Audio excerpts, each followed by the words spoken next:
देखिए, बिहार की जनता मालिक है। बिहार को, बिहारी शब्द को गाली किसने बनाया? बिहार को अपमानित और कलंकित किसने किया? बिहार की गाढ़ी कमाई किसने लूटा?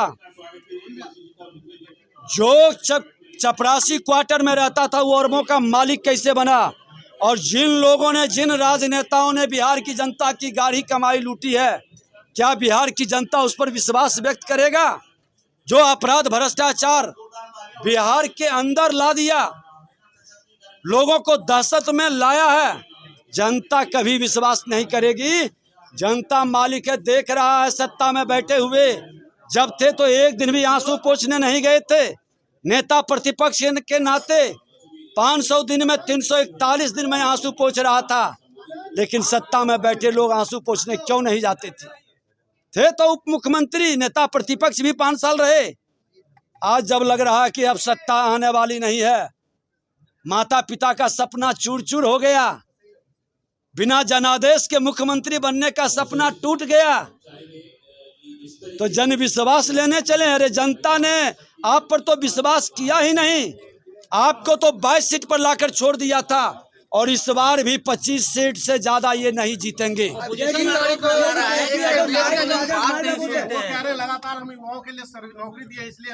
अरे नौकरी तो एनडीए का देन था, आज भी नौकरी बंट रही है। करनी कथनी में कहीं समरूपता नहीं है। नौकरी के नाम पर, नियुक्ति के नाम पर घोटाला करने वाले, जमीन लिखाने वाले, अकुत संपत्ति कमाने वाले, मैं तो खुला डिबेट देता हूं कि जो भी भ्रष्टाचारी है खुलकर डिबेट हो और जनता से बहुमत ले।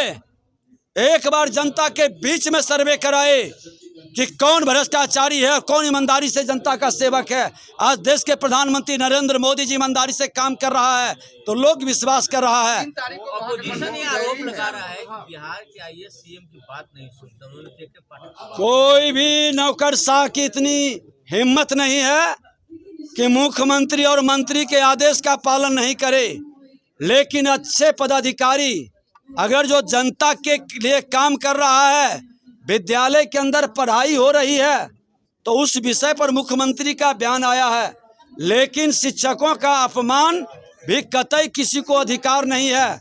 और इस मामले पर हम लोगों ने भी माननीय मुख्यमंत्री जी से बात किए हैं, और पदाधिकारियों को भी लोग बरगलाने का, भरमाने का खेल न खेले। दोनों विकास की गति को कार्यपालिका और विधायिका को मिल करके सम्मान के साथ संविधान के अनुसार कदम बढ़ाने की जरूरत है, आगे बढ़ने की जरूरत है। इसकी मर्यादा किसी को तोड़ने का अधिकार किसी को नहीं है।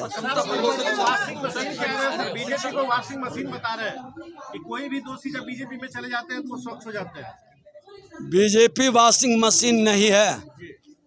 बीजेपी में जो राजद के समय में जंगल राज लाने वाले लोग थे, उनको वो खुद आते हैं और कहते हैं कि मुझको जंगल राज में ठेल दिया था, मुझको जंगली बनाने का व्यवस्था किया था, लेकिन मेरा बच्चा उस जंगल राज का वातावरण में न पले। मैं सुशासन में रहना चाहता हूं, शांति के साथ रहना चाहता हूं, विकास के साथ चलना चाहता हूं।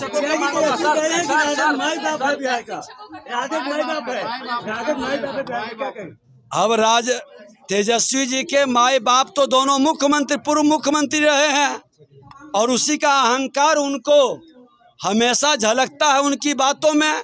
उनको इससे बाहर निकलना होगा, जनता के बीच जाकर जनता के विश्वास पर खरा उतरना होगा, और जो अकुत संपत्ति कमाए हैं वो जनता के बीच बांटना होगा।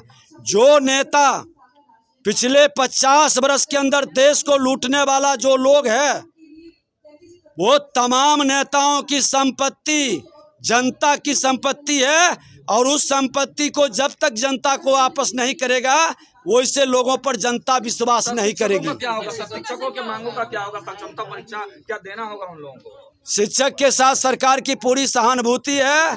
जो शिक्षक नियोजित हो चुके हैं, 15-20 साल पढ़ा चुके हैं, अनुभवी हैं, वो शिक्षक की योग्यता पर अब कोई प्रश्न नहीं है, लेकिन डिपार्टमेंट में प्रमोशन के लिए ऐसे भी एग्जामिनेशन होते रहता है, तो वो विभाग की एक प्रक्रिया है। किसी शिक्षक को डरने की जरूरत नहीं है।